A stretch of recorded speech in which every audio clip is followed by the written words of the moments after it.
dalam Efesus 5, saudara kalau baca nanti di rumah, hubungan kita dengan Tuhan itu diumpamakan seperti hubungan istri dengan suami. Dalam hubungan suami istri, waktu mereka memulai pernikahan diberkati, saudara, mereka sudah ada janji dan komitmen, aturan-aturan dan hukum di dalam menjalankan hubungan mereka. Mereka saling berjanji di depan gembala dan di depan saksi jemaat dan keluarga. Mereka katakan, saya berjanji mengasihimu. Mereka berjanji saling setia. Mereka berjanji saling tetap bersatu dalam suka dan duka sampai ajal memisahkan kita. Itu hukum, saudara. Itu aturan. Gak boleh dilanggar. Jadi hubungan itu aja serius. Coba kalau bayangkan begini. Ya, siapa yang sudah menikah? Pak Hendra dan Flora. Terus Pak Hendra bilang begini, saudara. Flora, saya akan mengasihi dan menjagamu 364 hari dalam setahun. Saudara tahu berapa? 1 tahun berapa hari? Oh, berarti ada 1 hari kan? Tetapi 1 hari, Flora, izinkan saya kembali ke pacar yang lama. Saya hidup sesuka saya. Kira-kira Miss Flora mau nggak? Mau nggak menikah begitu? Atau ada di antara saudara mau begitu? Pasti tidak ada. Betul ya? Kita mau kasihnya penuh kepada kita. Kita nggak mau aturan itu dilanggar. Serius, serius itu. Makanya dibilang rahasia ini besar antara hubungan suami dengan istri. Yang kumaksud adalah hubungan Tuhan dengan jemaat. Hubungan kita dengan Tuhan. Sangat serius. Kalau ada suami atau istri yang mau begitu, berarti saudara tidak mengasihi dia. Yang saudara incar pasti hartanya. Tidak apa-apa deh, yang penting dapat harta. Itu kalau suaminya kaya, ya kan? Demikianlah kita di dalam Tuhan. Saudara, karena kita mengasihi Tuhan, karena dia juga mengasihi kita, dia tidak mau aturan yang sudah dibikin dilanggar. Saudara, Yesus itu serius dengan kita. Kasihnya penuh kepada kita. Dari mana kita tahu dia kasihnya penuh? Yaitu dia memberikan dirinya, rela mati di kayu salib, yang harusnya kita yang dihukum, harusnya kita yang binasa tapi memperoleh hidup. Yang harusnya kita miskin tapi diperkaya, dikatakan. Harusnya kita mati binasa tapi memperoleh kehidupan yang kekal bersama dengan Tuhan. Rela dia menderita sementara demi kasihnya kepada manusia, supaya hubungannya terjalin kembali yang sudah rusak.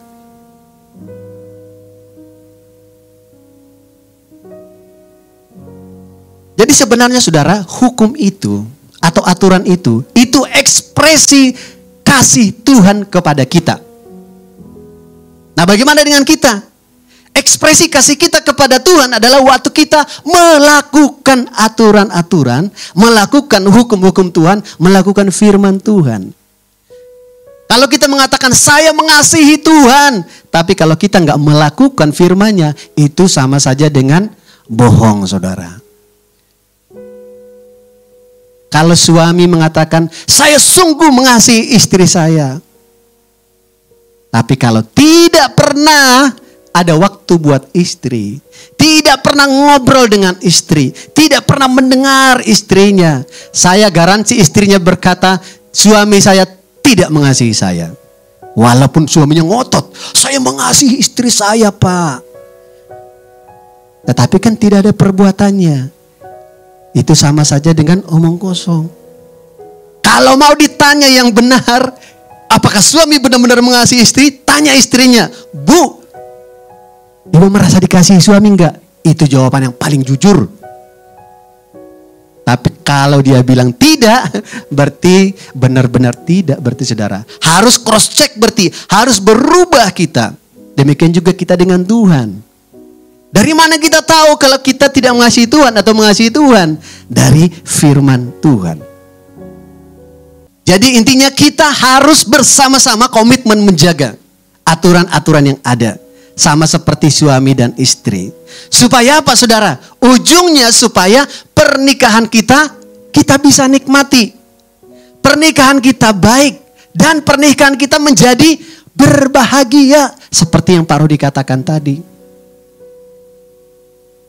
Jadi tidak ada pernikahan yang bahagia kalau aturan-aturannya dilanggar. Kalau tidak dijaga maka hubungannya akan rusak. Bukan hanya rusak, yang ada adalah penderitaan dan kesusahan. Kalau sudah di sana cemburu, di sini cemburu, hatinya pasti panas terus dalam rumah. Kalau di sini sudah tidak percaya pasangannya, saudara tidak bahagia itu. Tidur aja dia mikirin yang aneh-aneh. Nggak tenang tidurnya, keluar sebentar, gimana itu? Iya kan? Agak bergaya sedikit, pasti mau kemana ini? Tidak tenang hidupnya. Tidak bahagia begitu. Apalagi kalau nggak pulang-pulang. Kalau sudah, apalagi sudah menjadi Bang Toib. Repot sudah. Ya kan? Yang ada api kecil demi kecil demi kecil, makin besar, meledak, terbakarlah semua. Nah karena itu saya kasih judul begini saudara, biar menarik sedikit. Rahasia hidup berbahagia. Wah keren kan? Katakan sebelah kiri kananmu mau berbahagia. Mari kita dengarkan firman ini, amin. Dalam bulan ini kita akan belajar dari kitab Mazmur. Saudara, kitab Mazmur ini sama dengan bahasanya nyanyian buat Tuhan. Makanya sering disebutkan, mari kita bermazmur bagi Tuhan. Artinya mari kita memuji, menyanyi bagi Tuhan. Saudara, kitab Mazmur ini ditulis oleh beberapa orang dan mayoritas ditulis oleh Raja Daud. Dan termasuk Mazmur 119 ini ditulis oleh Raja Daud. Di mana dia mengalami masa-masa yang tidak enak. Saudara, ini Mazmur 119 adalah pasal terpanjang di dalam Alkitab. Dia ada 176 ayat. Dan kalau dipilah dari bahasa Ibraninya ini dibagi jadi 22 bagian. Satu bagian ada 8 ayat. Nah hari ini kita akan belajar satu bagian yaitu pasal 1 sampai 8. Kita akan belajar apa yang Tuhan ajarkan. Sama-sama kita baca ya, mari kita bangkit berdiri, saya undang. Kita baca yang keras sehingga timbul iman karena kita mendengarkan firman. Saya baca yang mulai dari awal, ayat 1, saudara yang genap. Berbahagialah orang-orang yang hidupnya tidak bercela, yang hidup menurut Taurat Tuhan. Berbahagialah orang-orang yang memegang peringatan-peringatannya, yang mencari Dia dengan segenap hati. Yang juga tidak melakukan kejahatan, tetapi yang hidup menurut jalan-jalan yang ditunjukkannya. Engkau sendiri telah menyampaikan titah-titahmu supaya dipegang dengan sungguh-sungguh. Sekiranya hidupku tentu untuk berpegang pada ketetapanmu, maka aku tidak akan mendapat malu apabila aku mengamati segala perintahmu. Aku akan bersyukur kepadamu dengan hati yang jujur apabila aku belajar hukum-hukummu yang adil. Aku akan berpegang pada ketetapan-ketetapanmu. Janganlah tinggalkan aku sama sekali. Amin. Silakan duduk Bapak Ibu Saudara. Saudara, dalam pasal ini akan banyak kita mendengar yang namanya Taurat Tuhan. Kemudian peringatan-peringatan Tuhan. Titah-titah Tuhan. Hukum-hukum Tuhan. Saudara, ketetapan-ketetapan Tuhan itu sama artinya dengan firman Tuhan. Jadi saudara nggak usah bingung. Itu disamakan artinya dengan firman Tuhan. Saudara, ayat 1 dan 2 tadi dimulai dengan kata berbahagialah. Orang-orang yang hidupnya tidak bercela, yang hidupnya menurut Taurat Tuhan. Yang kedua dikatakan berbahagialah orang-orang yang memegang peringatan-peringatannya, yang mencari Dia dengan segenap hati. Saudara, kalau bayangan kita secara umum, yang namanya berbahagia itu di dunia pasti apa saudara? Punya uang, punya harta yang banyak, punya barang-barang yang mewah, punya jabatan tinggi, punya kedudukan dan terkenal. Itulah yang dibayangkan dan itulah maunya daging kita. Saudara pasti membayangkan nanti suatu saat, kalau saya punya usaha, bahagia sekali saya. Yang masih muda, nanti kalau saya punya istri cantik, bahagia rasanya. Yang cewek-cewek, punya suami yang ganteng dan kaya lagi. Bahagialah hidup saya. Itu bayangan kita. Kalau nanti aku terkenal, pasti berbahagia. Betul kan? Itu bayangan kita. Tetapi tahukah saudara, survei membuktikan ketika mereka ada di situ, mereka punya harta, punya barang-barang mewah, punya istri yang cantik, suami yang ganteng, terkenal, punya kedudukan tinggi, ternyata tidak bahagia dari situ, saudara. Sumbernya bukan dari situ.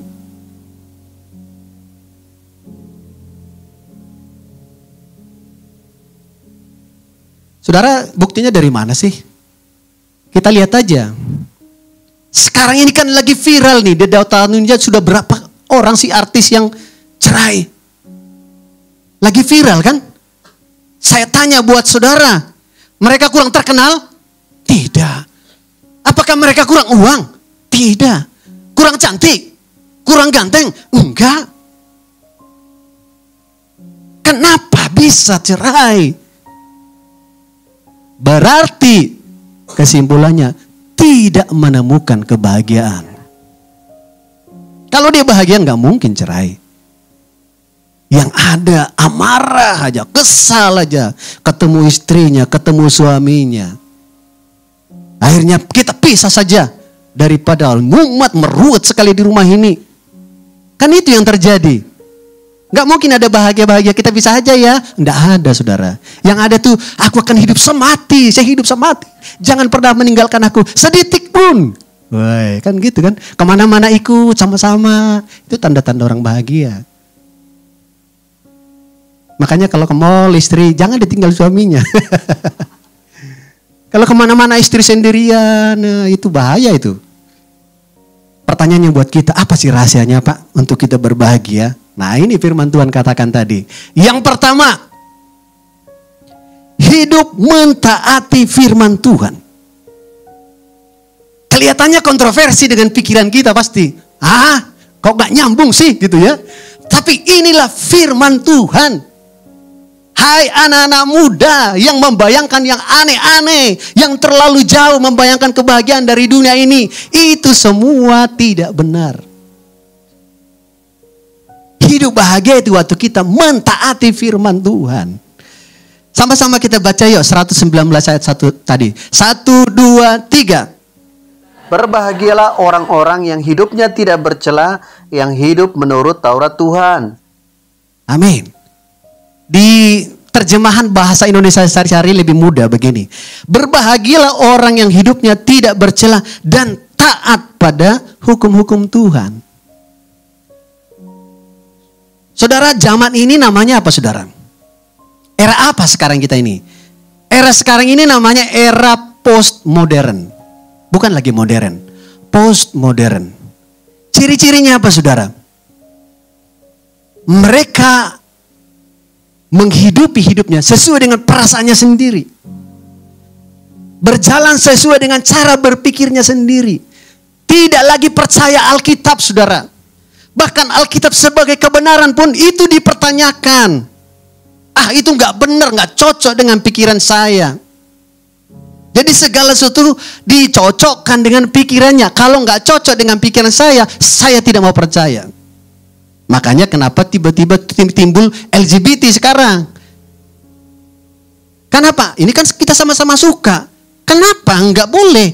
Ini enggak paksaan kok. Perasaan kita baik-baik aja. Menurut perasaannya. Udah enggak lagi berpikir itu salah atau benar. Enggak penting itu. Pokoknya kita happy. Dalam bayangannya begitu. berjalan menurut logikanya. Jadi dipaksakan firman itu harus sesuai dengan pikiran dan perasaan saya. Kalau tidak, no way. Akibatnya apa saudara? Itulah yang membuat tidak berbahagia. Tidak akan menemukan kebahagiaan. Di era digital sekarang kan, di media-media online sekarang, informasi-informasi kebanyakan menyeret kita. Dan supaya apa? Supaya kita bisa meniru-niru dunia, tingkah laku mereka. Kita nggak sadar saudara. Bahkan berita-berita, video-video, banyak sekali menipu dan memanipulasi. Sehingga banyak terjerumus di dalamnya. Banyak kita nggak sadar. Kita ditarik untuk kita menjauh dari Tuhan. Saudara, di TikTok kan sekarang lagi viral. Klik gambar pesawat, itulah jodohmu. Nomor 1. Kan gitu kan? Kita klik istrinya orang, wah ini jodoh saya. Itu kadang-kadang lucu, tapi itu bisa membuat kita terjerumus. Apalagi kalau saudara belum punya pasangan. Klik gambar pesawat nomor 3, itulah pasanganmu. Klik, wih ganteng sekali. Puji Tuhan, inilah pasangan saya. Langsung chatting, DM langsung, halo. Dibalas dari sana, langsung terjadi hubungan maya. Tidak tahu yang di sana adalah penjahat. Ya kan? Tidak tahu di sana ternyata jelek, tapi gambarnya bagus banget. Kan itu yang terjadi. Hubungan jarak jauh. Jadi seolah-olah membuat perasaan kita itu senang. Itu namanya halusinasi. Membayangkan, wih cakep sekali dia. Padahal orangnya nggak ada. Saudara, kadang-kadang juga saya buka di Facebook gitu ya. Wih banyak sekali sekarang iklan. Dapat HP Samsung S23 yang terbaru. Gitu ya. Dan ada juga HP yang terbaru. Hanya bayar 100.000 saja. Wih, bener juga ini ya. Terus ada lagi kesaksian. Saya coba masuk. Saya tanya, bisa COD? Oh nggak bisa Pak, bayar dulu. Itu tanda-tanda penipuan itu. Itu kan alamatnya di mana pasti nggak dijawab. Office-nya di mana Pak pasti nggak dijawab. Itu hanya ada di, kita sedang ada di dunia antah berantah. Ini kira-kira begitu kan? Begitu kita traffic 100.000, hilang sudah itu. Menyesal sudah kita. Saudara, hati-hati jangan berjalan dalam pemikiran sendiri. Jangan berjalan dalam perasaan sendiri. Jangan berjalan dalam pendapat sendiri. Ataupun pendapat-pendapat orang lain. Hati-hati. Kalaupun kelihatannya rohani. Kalau kita dengar khotbah. Apalagi kita dengarnya sedikit kontroversial. Jangan langsung berpikir disimpulkan. Wih benar juga ini ya pendapatnya. Masuk akal. Memang kadang masuk akal saudara. Tapi jangan serta-merta percaya itu. Terus gimana caranya Pak? Lihat ke sumber primernya. Apa itu? Alkitab. Terjemahannya ada. Belajar lagi. Kalau lebih dalam ada namanya lihat eksegesisnya. Penafsirannya benar nggak ini? Sesuai nggak dengan penafsiran Bapak Rohani yang dari awal sudah menyimpulkannya. Lihat hermeneutiknya. Itu saudara nanti kalau di sekolah teologi itu ada itu. Benar nggak itu? Baca konteksnya, benar nggak itu? Jangan hanya main comot. Jangan langsung saudara percaya. Belajar. Supaya apa? Supaya kita tidak menjadi tersesat. Kesimpulannya jangan asal percaya. Kan itu yang digoda oleh iblis kepada Hawa. Kita lihat begini saudara. Kejadian 3 ayat 5 ya. Kita baca sama-sama. Saudara baca yang ganjil, saya baca genap. 1, 2, 3. Tetapi Allah mengetahui bahwa pada waktu kamu memakannya, matamu akan terbuka dan kamu akan menjadi seperti Allah, tahu tentang yang baik dan yang jahat. Perempuan itu melihat bahwa buah pohon itu baik untuk dimakan dan sedap kelihatannya. Lagi pula pohon itu menarik hati serta memberi pengertian.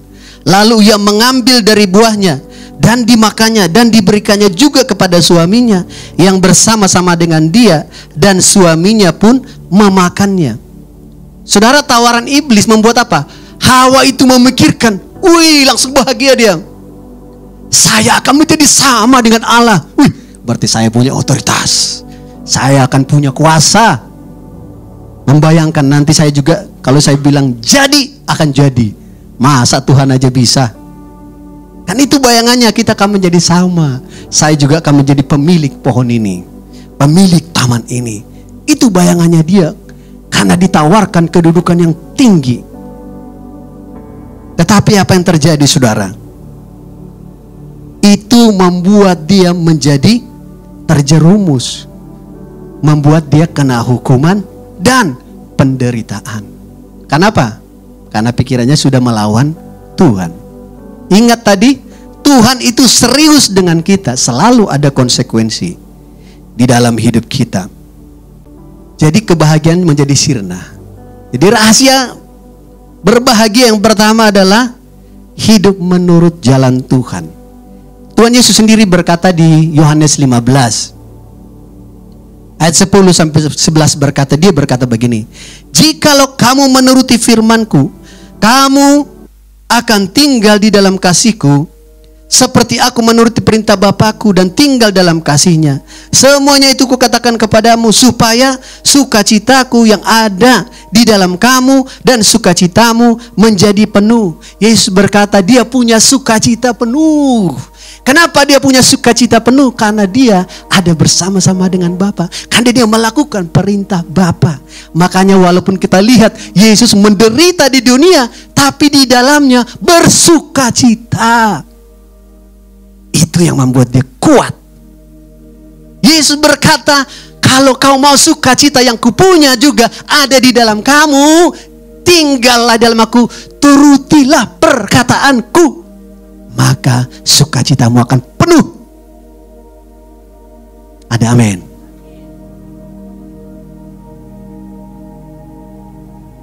Jadi Tuhan memberikan garansi berbahagia, bukan menurut pikiran kita.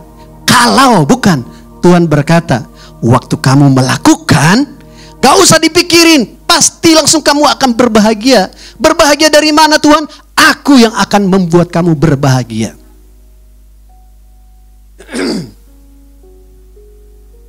Saudara, kalau istri tunduk pada suami, suami mengasihi istri, saya garansi dalam pernikahannya pasti berbahagia. Lihat-lihatan aja kayaknya senang banget. Makan bersama tatap-tatapan gitu, senang banget. Sekalipun ada jerawat, muka mulai ada keriput-keriput, rambut sudah mulai putih. Apalagi 2 botak. Tapi kalau suami mengasihi istri, istri tunduk suami, itu bahagia rasanya, saudara. Nggak usah ngomong banyak-banyak, hanya makan bakso aja kita bahagia sekali. Lebih indah daripada pacaran. Jadi yang punya pacar sekarang jangan bangga. Kebahagiaanmu akan sirna kalau nanti pada waktunya tidak mengikuti aturan Tuhan. Jadi pesan Tuhan bagi kita hari ini adalah jadikan firman Tuhan jangan sebatas pengetahuan, tapi lakukan. Taat melakukannya. Ada amin? Kalau anak tunduk hormat pada orang tua juga mendidik anaknya, bahagia di rumah itu. Kalau kita mendidik anak walaupun kadang-kadang aduh kesal bawaannya gitu ya, tapi saudara akan bahagia nanti. Kenapa? Karena kita akan menuai waktu mereka besar. Mereka bisa mandiri, mereka bisa kreatif, mereka bisa hidup dengan diri sendiri, tidak menyusahkan orang tua. Bahagia rasanya. Orang tua juga, anak juga begitu. Kalau saudara hormat pada orang tua, ada kebahagiaan yang Tuhan taruh di dalammu karena engkau melakukan firman Tuhan. Ada satu kebanggaan, oh saya terima kasih, saya punya orang tua. Katakan di sebelah kiri kananmu, Mari kita lakukan firman supaya kita berbahagia. Yang kedua, konsisten melakukan firman. Nah, ini lebih naik lagi. Tadi melakukan, sekarang konsisten. Ayat 2 tadi berkata begini, berbahagialah orang-orang yang memegang peringatan-peringatannya. Ayat 4, engkau sendiri telah menyampaikan titah-titahmu supaya dipegang dengan sungguh-sungguh. Kalau dalam terjemahan bahasa Indonesia sehari-hari berkata begini, saudara. Ayat 4, engkau memberi kami hukum-Mu ya Tuhan supaya kami melakukannya dengan setia. Kalau orang melakukan dengan setia, berarti dia melakukan terus-menerus. Jadi melakukan firman ini, saudara, memegang peringatan-peringatannya itu sama dengan setia kepada firman-Nya. Setianya bukan 1 hari. Bukan hanya kita melakukan firman Tuhan 1 minggu, 1 bulan, atau 1 tahun, 2 tahun, 10 tahun. Sampai kapan, Pak? Sampai seumur hidup kita. Banyak orang dulu mengatakan begini, Pak, saya dulu rajin melayani Tuhan. Semangat dulu saya. Saya percaya waktu itu saudara berbahagia. Saya garansi walaupun saudara habis uang, tenaga, waktu, saudara berbahagia di waktu itu. Tapi kalau saudara tidak melakukan lagi, hilang semua itu. Hidup akan menjadi hambar. Hidup akan menjadi tawar, saudara. Jangan juga berpikir, nanti kalau tua saya akan melayani Tuhan. Berarti saudara hari ini tidak menemukan kebahagiaan pasti. Iya, kalau saudara bisa punya waktu tua. Kalau nggak punya, berarti tidak punya kesempatan berbahagia. Jadilah kita setia. Dulu saya rajin berdoa, Pak. Kalau saya berdoa dulu, Pak, sampai nangis saya. Saya mendoakan orang-orang. Saya percaya waktu saudara melakukan itu, pasti bahagia rasanya. Tapi kalau kita sudah mundur, tidak berdoa lagi, hilang sudah itu bahagia itu. Entah kemana. Rasanya, kok bisa ya? Lain perasaan saya sekarang. Dulu, Pak, saya rajin punya waktu dengan istri. Kita jalan-jalan, kita ngobrol bersama. Saya dengar istri bicara. Saya garansi waktu itu saudara berbahagia. Senang pernikahan. Dan ketika saudara mengatakan, tapi sekarang Pak saya nggak punya waktu lagi dengan istri. Saya sibuk sekarang Pak, terlalu banyak kita kerjaan. Di sana ada bisnis, sana bisnis. Saya percaya pernikahan saudara tidak lagi berbahagia. Mungkin masih serumah, tapi sesungguhnya tidak lagi berbahagia. Itu yang firman Tuhan katakan. Jadi pesan Tuhan bagi kita pada hari ini adalah tetaplah berjalan, setia terus, setia terus. Ada amin? Saudara, kenapa saya tidak berhenti melayani Tuhan? Kenapa? Karena saya mengalami sukacita dan damai di situ dan bahagia rasanya, saudara. Sekalipun uangnya uang kita yang habis, tenaga kita, waktu kita, tapi waktu pulang melayani orang lain, merasakan bahagia yang tidak bisa diukur dengan uang. Itu yang membuat tetap bersemangat melayani Tuhan. Saudara percaya sama saya, coba lakukan layani orang lain, saudara akan bahagia pulang. Sekalipun rasanya, padahal kita kenyataannya banyak pergumulan. Kadang-kadang masih cicilan, masih ada tersendat-sendat. Gitu. Tapi bisa berbahagia kalau kita melayani orang lain. Percaya sama saya, lakukan, pasti terjadi. Jangan dicari uang, bukan berarti nggak mencari uang maksudnya. Jangan mengharapkan, nanti kalau saya punya uang banyak. Tidak mungkin terjadi, saudara. Yang ketiga, bagaimana rahasia berbahagia? Dibilang gini, bersukacita atau mengucap syukur senantiasa kepada Tuhan. Ayat 7 berkata begini, aku akan bersyukur kepadamu dengan hati jujur apabila aku belajar hukum-hukum-Mu yang adil. Kata bersyukur itu sama juga memuji Tuhan. Senantiasa hatinya percaya kepada Tuhan. Saudara, seseorang bisa mengucap syukur apabila Dia melihat hidupnya selalu dari sisi yang baik dari Tuhan. Sekalipun kelihatannya menurut orang tidak baik, tapi dia melihat ada hal baik yang Tuhan sedang kerjakan dalam hidupnya. Itu yang membuat dia mengucap syukur. Kalau orang bisa mengucap syukur, percaya bahwa doanya pasti dijawab oleh Tuhan. Dan sudah dijawab oleh Tuhan dengan cara Tuhan, bukan dengan cara dia. Dia menyerahkan, terima kasih ya Tuhan, aku bersyukur Engkau menjawab doaku. Aku mengucap syukur bahwa Tuhan senantiasa bekerja. Mazmur 118 ayat 1 berkata, bersyukurlah kepada Tuhan sebab Ia baik, bahwasanya untuk selama-lamanya kasih setianya. Saudara, yang mengucapkan ini siapa? Daud.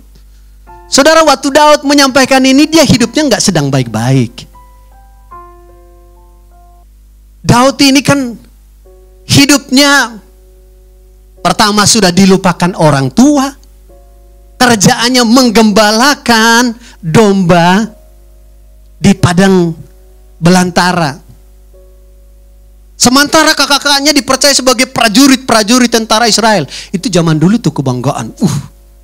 Jadi prajurit. Makanya waktu Nabi Samuel berkata kan, mengurapi raja, loh kok nggak ada yang pas ini? Masih ada anakmu yang lain? Baru bapaknya bilang, oh iya ada satu lagi. Berarti lupa bapaknya. Ada satu lagi di padang ternyata.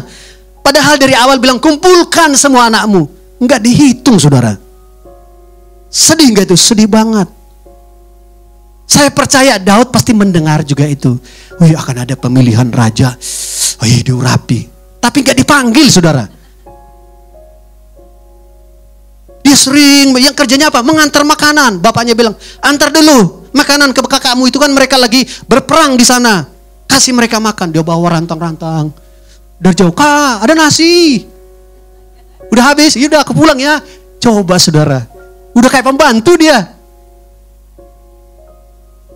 Terus satu kali kan ada sayembara, siapa yang berani kan gitu kan.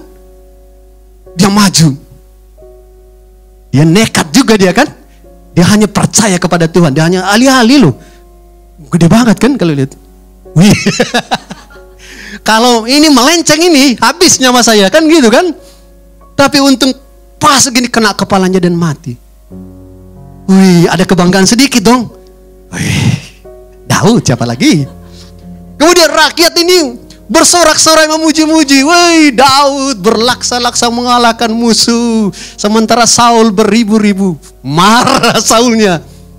Saya cuma berhibur, dia berlaksa-laksa. Siapa dia? Langsung bunuh dia. Sudah baru aja mau merayakan, sudah dikejar-kejar musuh, sudah dikejar-kejar tentara. Yang ngejar ini bukan penjuru, raja dan semua pasukannya. Sampai lari kemana-mana saudara. Tapi di tengah-tengah pelarian, Daud selalu berkata, aku mengucap syukur, bersyukurlah senantiasa. Hai jiwaku, pujilah Tuhan. Bahkan sementara dia menggembalakan domba, dikatakan dia pakai kecapinya, dia selalu mengucap syukur, terima kasih Tuhan, hidupku ada di antara domba-domba Tuhan. Dia mengucap syukur. Coba kalau di antara harimau-harimau ya kan, di antara domba-domba yang mereka semua taat.